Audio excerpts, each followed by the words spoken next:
Graça e paz, meus irmãos. Que alegria estar aqui, nesse altar, ministrando a palavra de Deus. Que privilégio, que honra. Eu fico sempre muito nervosa. Acho que o dia que eu não ficar nervosa, toda vez que eu subir aqui, alguma coisa está errada. Porque é uma responsabilidade muito grande a gente levar a palavra de Deus. Essa palavra que vivifica, essa palavra que transforma. Ainda mais hoje, a qual nós temos a responsabilidade de levar uma palavra para casais, para famílias. Porque família é um projeto de Deus. Família nasceu no céu e só o céu pode nos ensinar a sermos família. Então, é muita responsabilidade. Quero agradecer aos meus pastores por essa oportunidade. Eu sei o quanto esse lugar aqui ele tem zelo pelo altar do Senhor. Então, quero agradecer a eles por nos dar essa oportunidade de estarmos aqui pregando a palavra de Deus. Que Deus abençoe essa noite. Eu trouxe uma palavra que inquietou meu coração nos últimos dias. Eu sempre costumo dizer antes de pregar, eu quero que a palavra que Deus me deu, ela não sirva para fazer cócegas nas suas emoções. Não sirva para que você saia daqui e diga assim, vou fazer diferente, sabe? E quando for no outro dia faz tudo do mesmo jeito, sabe? Eu não quero que essa palavra sirva para que você volte na próxima quarta-feira. Que bom, né? Que você volte, amém? Mas que não seja só para que você volte na próxima quarta ou no próximo culto. Eu quero que essa palavra alcance o teu futuro. O futuro dos teus filhos. O futuro da tua geração. Porque se essa palavra for flecha que alcança o teu futuro, é essa oração que eu tenho feito ao Senhor. Deus quer alcançar o teu futuro. Uma coisa o Senhor me falou. Se tem algo que o diabo tem sede, é de roubar futuros. Deus tem um chamado, promessas para cada um de nós. E sabe o que o diabo mais faz? É tentar roubar o nosso futuro, roubar as nossas promessas, fazer com que a gente perca tudo que Deus tem para nós. Não permitamos, meus irmãos, não permitamos que isso aconteça. O que Deus tem para nós, nem olhos viram, nem subiu ao coração do homem aquilo que o Senhor tem para a nossa família, amém? E como eu falei, família, ela é um projeto de Deus. A família, ela representa o próprio Senhor. Quando nós olhamos para a família, nós olhamos para uma representação do próprio Deus. Por isso que Deus investe tanto em famílias e por isso que o diabo investe tanto em destruir famílias. Porque ele sabe, se destruir a família e se destruir o casamento, ele está apagando a imagem de Deus na terra. Porque família, ele representa a trindade do Senhor. O Senhor é família. Por que ele valoriza tanto família? Porque ele é família. Deus Pai, Deus Filho, Deus Espírito Santo. Ele é uma família. E por que Deus valoriza tanto o casamento? Porque o casamento representa a aliança de Jesus com a igreja. Eu quero que o Senhor traga uma bênção muito especial esta noite para quem está aqui. Porque quem está aqui está exercendo a honra a Deus, honra a sua família, porque vocês estão aqui investindo um tempo para aprender sobre algo que só o céu pode ensinar. Saiba disso. Algo que começou no céu, só o céu pode ensinar. Não adianta você buscar coisas humanas para entender o casamento. Não adianta você agarrar em coisas humanas para continuar casado. Não adianta você agarrar em coisas humanas para continuar. Você tem que agarrar em Deus, porque só o Senhor pode fazer com que uma família dê certo.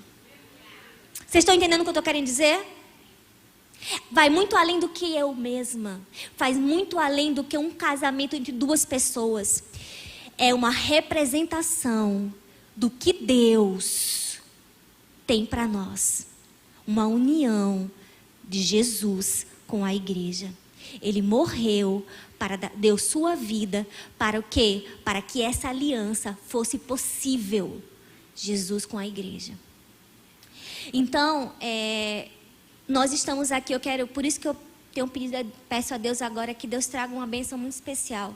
Porque vocês estão aqui investindo esse tempo para aprender. Eu tenho me debruçado sobre um texto bíblico e eu queria que vocês... É um texto assim muito... Marcos falou, você vai pregar sobre isso? É muito confuso. Amém. Eu também achei, eu ainda acho muito confuso, mas o Espírito Santo vai desconfundir esta noite, amém? Está lá em Êxodo 4, 24. Vocês podem abrir as suas Bíblias, por favor? Abrir a Bíblia em Êxodo 4, 24. Eu tenho me debruçado sobre esse texto e o Espírito Santo tem falado comigo em cima desse texto. Eu confesso que eu não terminei ainda toda a reflexão desse texto, porque a palavra de Deus ela se renova. Mas eu queria hoje, aquilo que o Espírito falou comigo, eu queria trazer para vocês. Porque saibam, primeiramente, o Senhor, esse texto falou comigo. Tem falado com o meu casamento. E por isso que eu quero trazer para vocês também.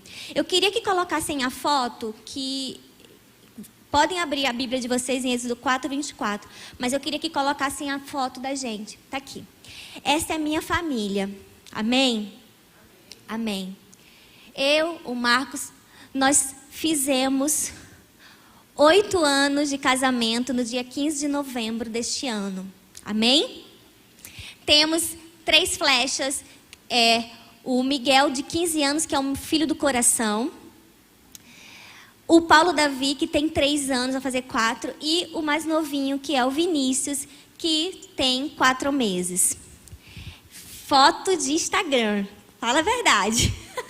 Foto bonitona. Nós estamos lindos. Olha essas fofuras, gente. Muito gostoso. Eu sou coruja. Sou mãe coruja. É fofo. Foto do Instagram.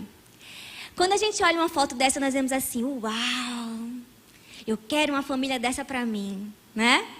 Uau, a gente vê muitas fotos no Instagram e fala assim, ai, por que a minha família não é desse jeito? Ah, por que o meu casamento não é assim? Ah, por que isso, por que isso? Vocês sabem que por trás de toda foto tem um preço? Sabe disso? Toda foto do Instagram tem um preço. E sabe qual é o preço dessa foto aí? Perdão, renúncias, muitas renúncias. Morrer para mim mesmo, Marcos morrer para ele mesmo. Investimento na vida dos nossos filhos, investimento emocional, investimento financeiro. E, algum tempo atrás, um pensamento de separação, mas que Deus reverteu para que nós decidíssemos na nossa aliança, preservar a nossa aliança. Porque toda foto linda de família existe um preço. Mas eu quero dizer para você que a sua família vai dar certo. Já deu, em nome de Jesus, amém? Por quê? Porque o Senhor é o Deus da família. A sua família precisa estar alicerçada na rocha que é Cristo. Amém, irmãos? E aprendemos sim, termos mentores, pedir ajuda de casais que são referências para nós, casais que têm vivido muitos anos aí e com certeza têm pagado também muito preço para manter o casamento. Eu louvo a Deus, hoje nós estamos aqui celebrando 47 anos de ministério do nosso pastor Paulo e pastora Marileia, porque ela também faz parte disso. E como faz, né? Mas eles são referência de família para nós. É alguém que a gente se espelha. São perfeitos? Não, mas são exemplos. Vocês estão entendendo? São referências. Porque perfeito só tem Jesus. Eles são referências de uma família que decidiu viver para Deus. E sabe o que é mais lindo? Decidiu também investir todos os seus filhos, investir tempo nos seus filhos para que eles também pudessem seguir um legado. E não é para qualquer um. Estão entendendo? A história que nós vamos ver hoje está lá em Êxodo 4, 24. Vamos ler.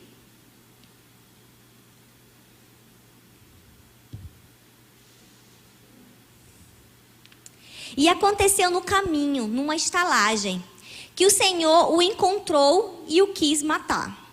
Então Zípora tomou uma pedra aguda e circuncidou o prepúcio de seu filho e lançou a seus pés e disse: certamente me és um esposo sanguinário. E desviou-se dele. Então ela disse: esposo sanguinário, por causa da circuncisão. Vamos parar por aí. Deixa eu só contextualizar o que nós acabamos de ler. Êxodo 4 fala da aparição do Senhor para Moisés na sarça ardente. Naquele momento, o Senhor entrega a Moisés uma missão, uma grande missão. Uma missão de quê? De libertar o seu povo do Egito.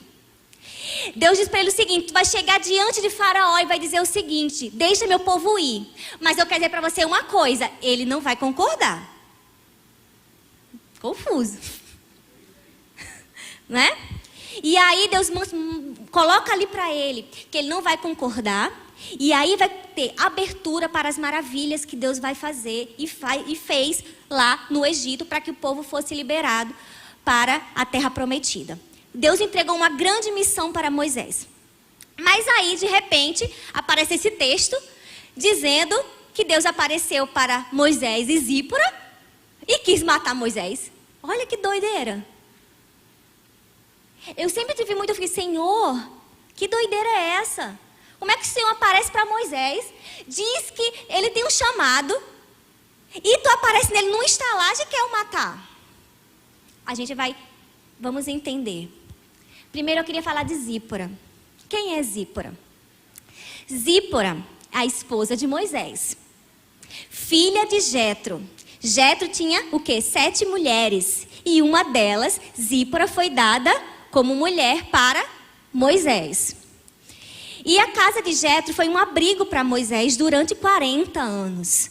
Moisés ficou abrigado na casa de Jetro durante esse tempo, até que o Senhor apareceu para Moisés e disse para ele ir ao Egito. Então, neste momento aqui, nesse contexto aqui, eles estão indo ao Egito. Porque eu quero dizer uma coisa para você. Deus não chama um homem, Deus chama uma família. A palavra de Deus, a missão que Deus deu a Moisés não foi para Moisés, foi para a sua família. E foi o que estava acontecendo. Eles estavam numa estalagem, a caminho do quê? A caminho do Egito.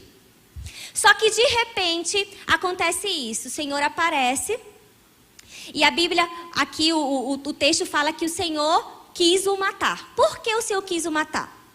Algumas interpretações bíblicas dizem que não foi Moisés que o Senhor quis matar.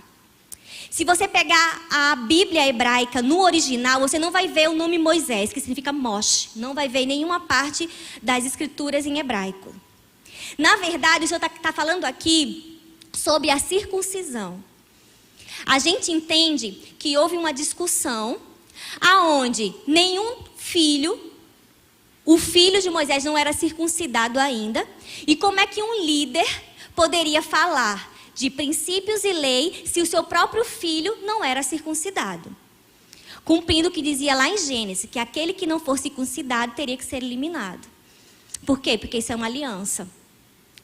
Então, naquele momento, Deus aparece para Moisés e fala o seguinte: olha, Moisés, você precisa circuncidar o teu filho porque tu precisa ser exemplo. Tu não quer. E o que a gente pode entender desse texto aqui é que houve uma briga. Zípora talvez não quisesse que o filho fosse circuncidado. Por quê? Porque é algo que causa dor, é algo muito abrupto para um menino. Então ela não queria. Então houve ali uma discussão. A gente viu que aqui está tendo uma discussão. É o que a gente pode entender. Quem nunca, meus irmãos, Quem nunca, homens e mulheres de Deus, passaram por momentos difíceis no seu casamento, aonde você estava no caminho para fazer um chamado do Senhor, e de repente algo acontece que causa dúvida, constrangimento, e dizer agora, é o filho, é o homem que foi chamado, e tem esse constrangimento no seu casamento, onde houve uma briga ali entre Zípora e Moisés, ao ponto de que, o que se entende é que Zípora pega o filho, circuncisa e joga o prepúcio do seu filho aos pés de Moisés. Eu quero dizer para você que em nenhuma passagem bíblica você vai encontrar uma mulher fazendo isso, circuncidando uma pessoa. Quem fazia isso eram os homens. Neste momento, Zípora passa por Moisés. Vocês estão conseguindo entender? Ela passa na frente e faz aquilo que Moisés devia fazer. Talvez por um desabafo. Talvez dizer assim, tá vendo? Vamos lá, vamos fazer logo isso. Circuncida o filho e joga aos pés e fala assim, você é um homem sanguinário.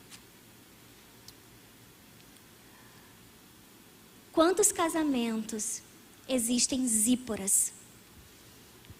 Você sabia que Zípora significa pássaro?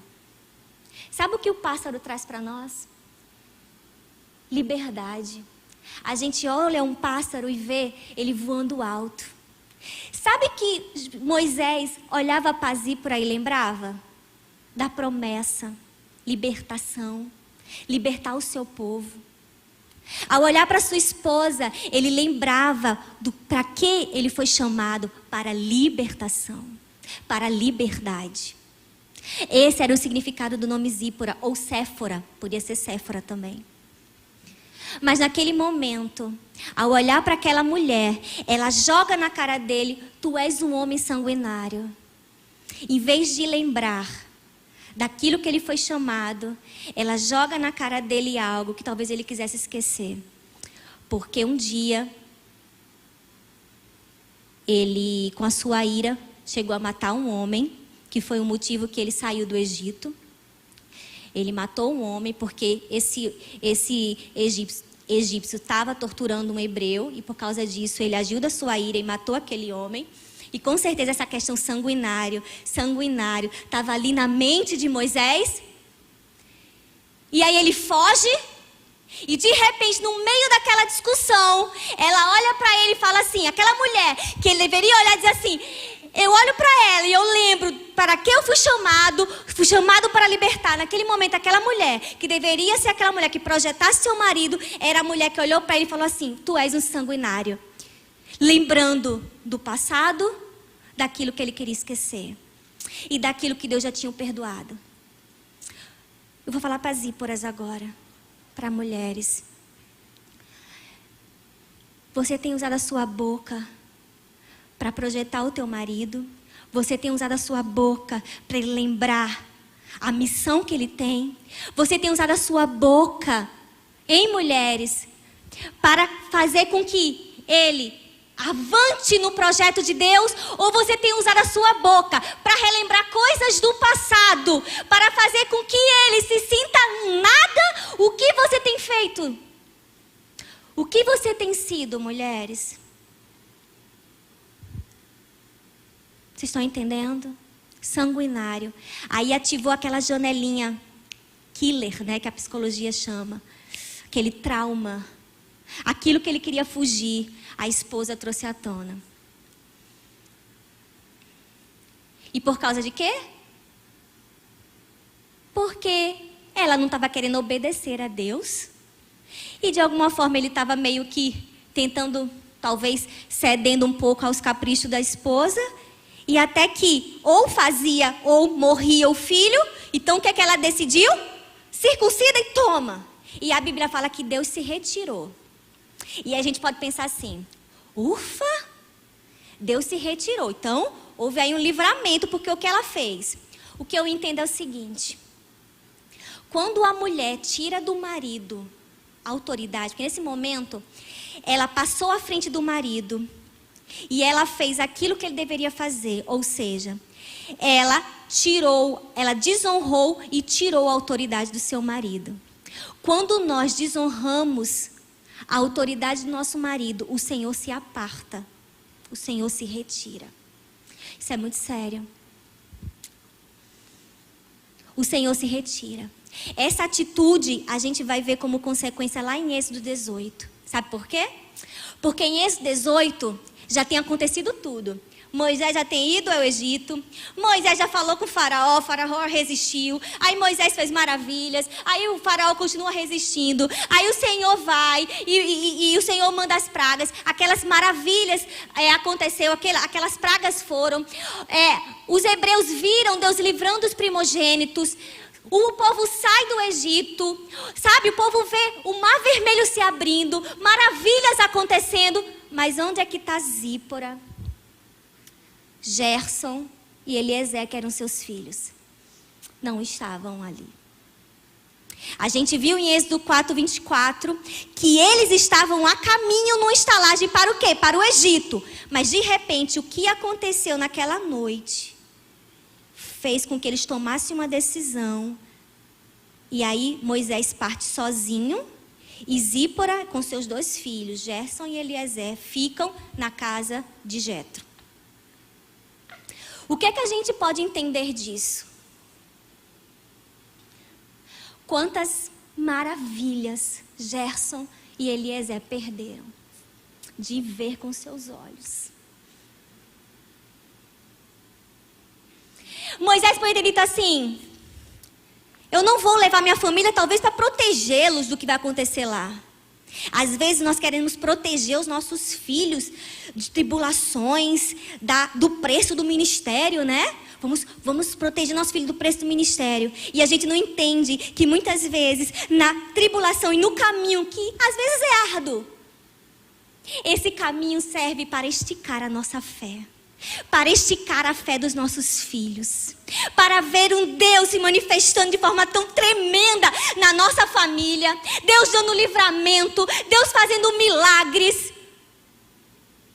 Mas Moisés preferiu separar de Zípora com seus filhos e ir para o seu sozinho. Muitos estudiosos dizem que isso, talvez o preço disso foi a questão do legado, que foi interrompido. Porque Gerson ou Eliezer poderia suceder Moisés. Mas não foi o que houve. E aí, quando eles estavam no deserto, já tinham feito tantas maravilhas, os seus filhos não viram um pai, um líder, um grande homem sendo usado por Deus. Eles não conseguiram ver. Porque houve uma decisão dos 2 de romper uma aliança.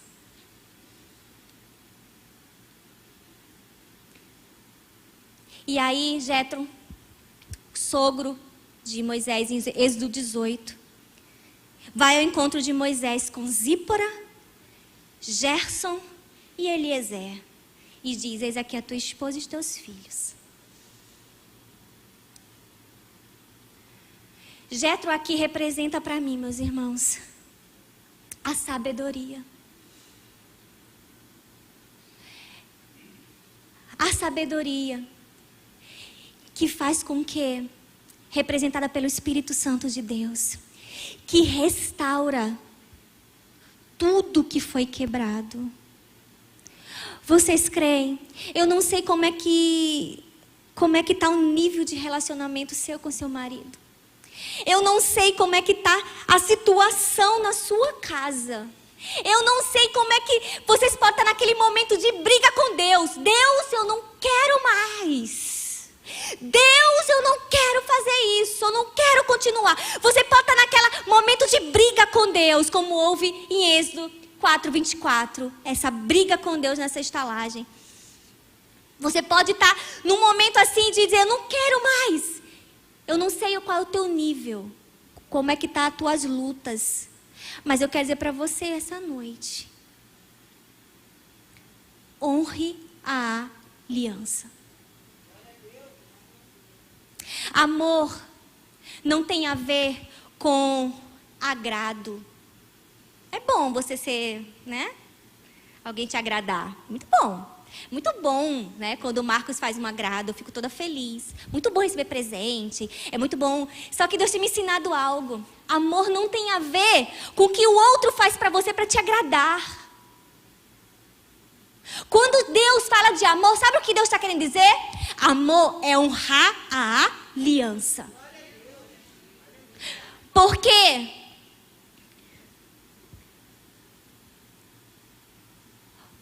A gente vê esse maior exemplo no próprio Senhor. A gente tinha muitos motivos para ele não é verdade? A gente não merece tamanha graça. Nós somos pessoas difíceis, temperamentos difíceis. Pessoas muitas vezes egoístas.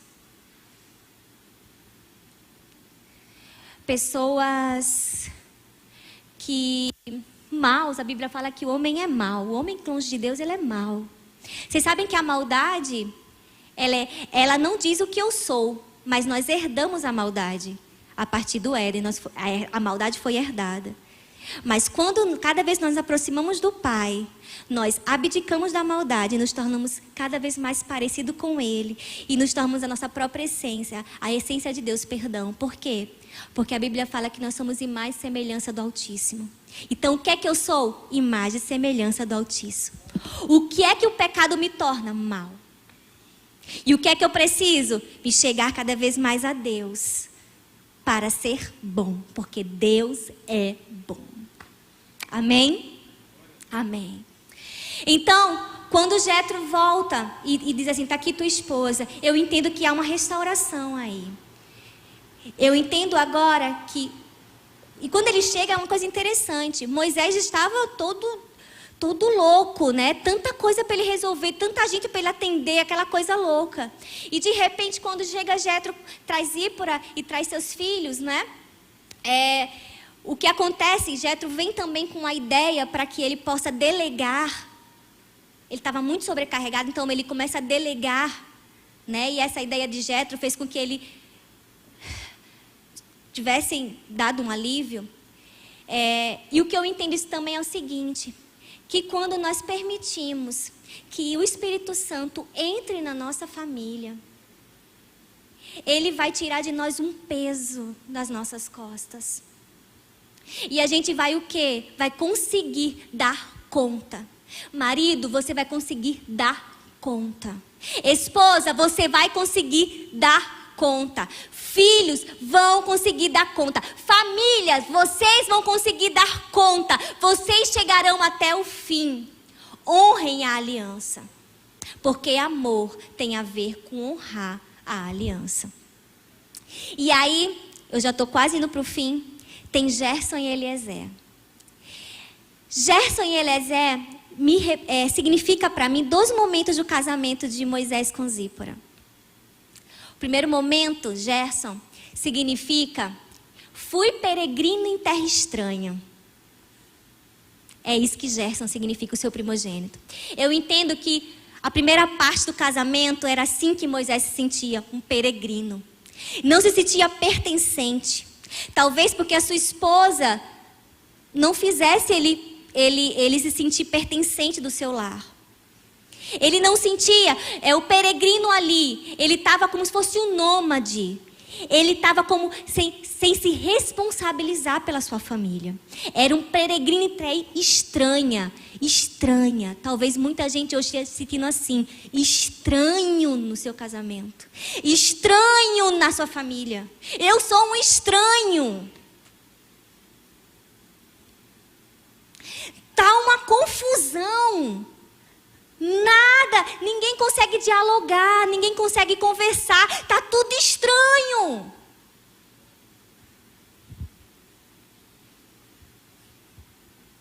E aí, por uma decisão de não obedecer a Deus, até obedeceram, até circuncidaram, mas Não foi a ação, é o coração que Deus quer ver. A Bíblia diz assim, que não se preocupa com sacrifícios, e sim com o quê? Com teu coração, com as tuas motivações. Muitos casais até vêm para a igreja, mas ainda não está com a motivação correta. De quê? De viver um casamento segundo o padrão de Deus.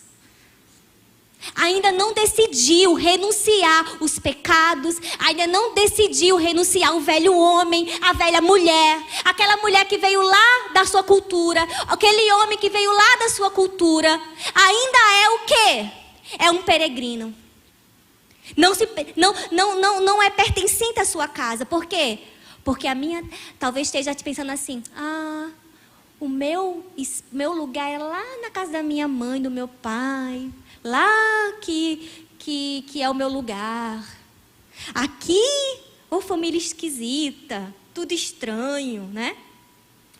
E aí vem Eliezer. O que significa Eliezer? Eliezer significa Deus me ajudou. É isso que Eliezer significa. Deus me ajudou. Deus trouxe livramento para mim. Segunda parte do casamento de Zípora e Moisés. Deus os ajudou. Deus os ajudou. Deus trouxe livramento. Deus foi com eles por uma decisão de recomeçar. Amém? Recomeçar não é fácil, meus irmãos. Recomeçar não é fácil. Sabe por quê? Porque todo começo, pastor, é muito bom. É muita expectativa. Eu estou esperando que as coisas vão dar certo. Vou fazer minha faculdade, uau. Vou terminar minha faculdade, vou ganhar muito dinheiro. Vou montar não sei o quê. Vai ser tudo bom. Começo é assim, não é verdade? Tudo a expectativa. Vou montar a minha loja. Uau, vou ganhar dinheiro. A minha loja. Ninguém pensa. Quem é que pensa num começo que vai dar errado? Ninguém. Verdade? Aí vou montar uma loja, vai dar errado. Vou falir. Ninguém vai montar uma loja, vai falir. Não é verdade? Vou montar uma loja, por quê? Porque ela vai dar muito dinheiro.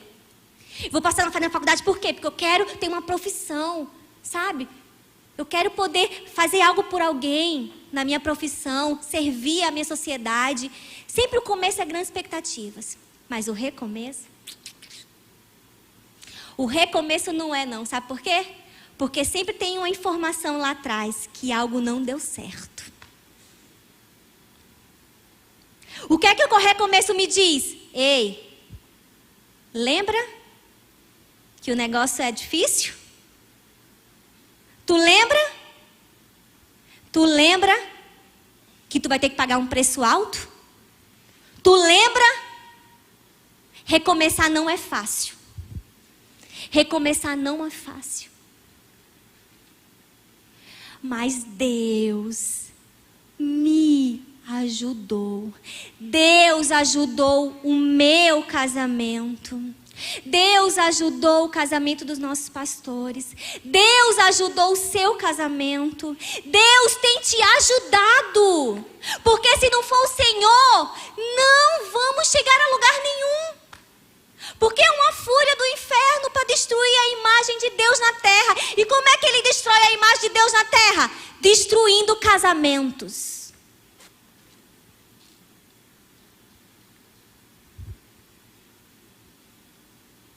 Não é fácil. Eu não vou dizer que é fácil, não, é difícil.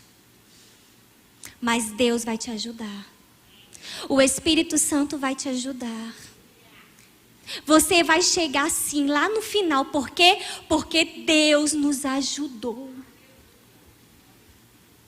Perdão, vamos colocar na nossa balança? Perdão? Amém. Vamos colocar renúncias. Renunciar seu o meu próprio eu. Vamos renunciar. Vamos colocar na balança investimento. Investimento de aprender a palavra de Deus. Investimento de orar juntos. Gente, isso é tão tremendo.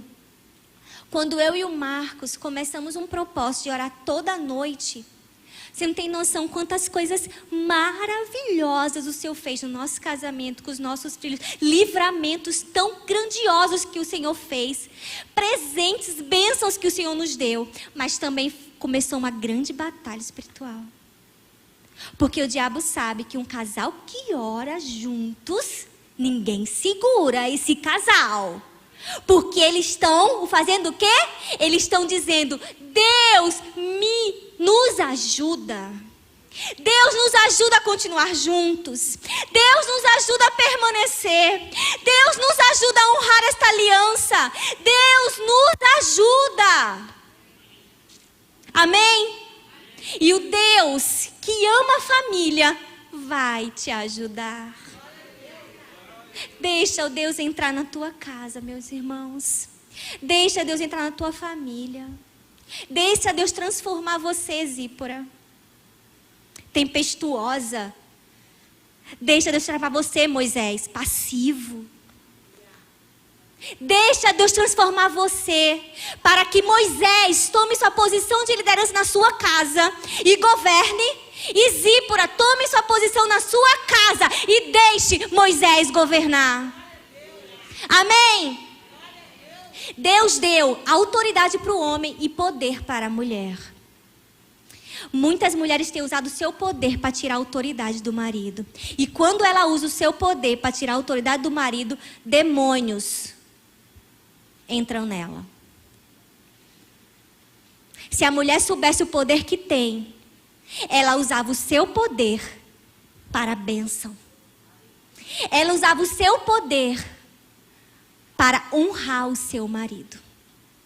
É interessante que 1 Coríntios 11, 3 diz o seguinte: que Deus é o cabeça de Cristo.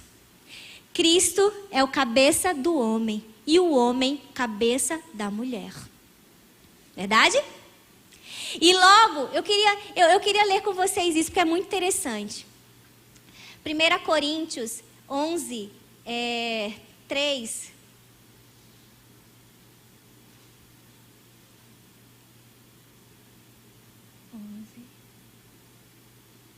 11:3 diz o seguinte: mas quero que saibas que Cristo é a cabeça de todo homem, e o homem é a cabeça da mulher, e Deus a cabeça de Cristo.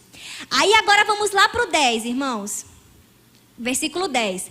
Portanto, a mulher deve ter sobre a cabeça sinal de poderio por causa dos anjos. O 9 diz o seguinte: porque também um homem não foi criado por causa da mulher, mas a mulher por causa do homem. Portanto, a mulher deve ter sobre a cabeça sinal de poderio por causa dos anjos. A mulher tem que ter sobre a cabeça sinal de poderio por causa dos anjos? Que isso? Eu já falei aqui, vou repetir de novo. O reino do Espírito se move por honra. A moeda do reino do Espírito é honra. Quando a mulher não honra seu marido, não me pergunte por quê, mas os anjos sabem. Ela pode não saber, mas os anjos sabem que ela é uma mulher que não honra seu marido. Aí sabe o que acontece? Os anjos: não posso fazer nada por ela, porque ela não tem a marca do poderio na sua testa. A mulher que honra seu marido tem uma marca sobre sua testa de honra. E aí essa honra movimenta o reino do Espírito. Mulher, você tem noção do poder que você tem? Se você soubesse o poder que você tem, você não usava ele para tirar a autoridade do teu marido. Você usava ele para edificar, assim como a Bíblia diz, a sua casa. Amém? Amém.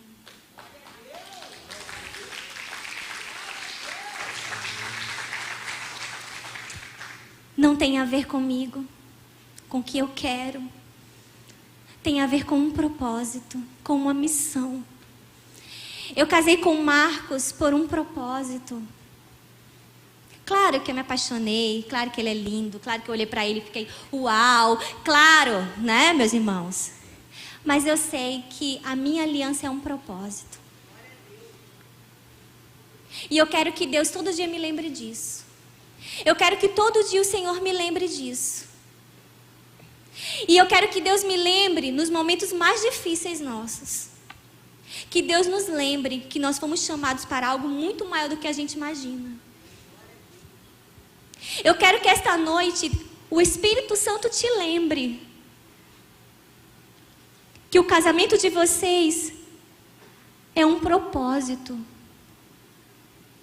Há um propósito de Deus na união de vocês.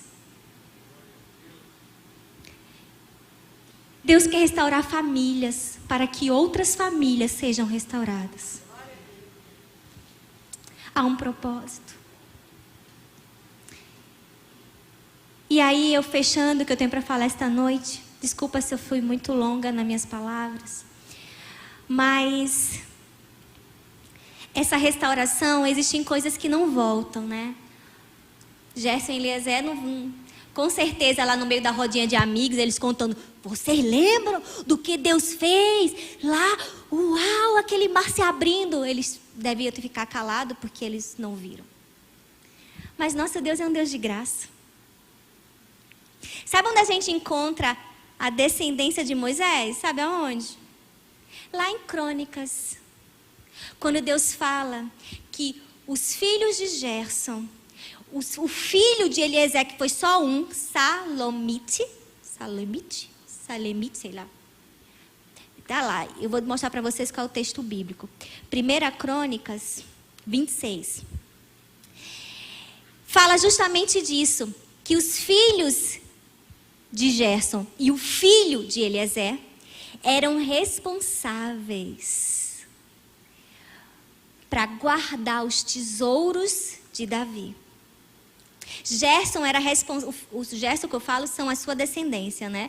Eram responsáveis por guardar os tesouros do rei, do reino. E Eliezer e sua descendência eram responsáveis por guardar os tesouros consagrados a Deus. Olha que coisa mais linda, meus irmãos. Eu mostrei para vocês que Gerson representa o momento do casamento de Moisés com Zípora. O momento onde eles estavam se apegando a coisas da terra, né? Gerson cuidava do quê? Dos tesouros. Todos os tesouros do reino eles cuidavam. Mas o que é que Eliezer cuidava? A descendência de Eliezer cuidava daquilo que era consagrado a Deus. Os tesouros consagrados a Deus. Famílias restauradas. Cuida daquilo que é consagrado a Deus. Aleluia! Consagrado a Deus. Seus filhos são consagrados a Deus. Invistam tempo neles, nesses tesouros que são seus filhos. Eles são consagrados a Deus. Invista tempo. Não abandone, não se preocupe mais com o chamado, como Moisés fez. Invista tempo, invista um tempo para que haja um legado. Aleluia! Guarde, invista no que é consagrado a Deus. Uma família restaurada, ela não pensa nas coisas, elas estão pensando sempre nas coisas que vêm do céu. Elas cuidam das coisas que são do Senhor. Maridos, vocês têm uma grande responsabilidade como governante da sua casa. Traga seus filhos e a sua esposa, a sua família para a casa do Senhor. Para investir o seu tempo nas coisas que são consagradas a Deus. E traga a sua família para que aprenda na igreja as coisas de Deus. Para que o mundo não ensine aos nossos filhos coisas que não são, que fogem aos princípios do Senhor.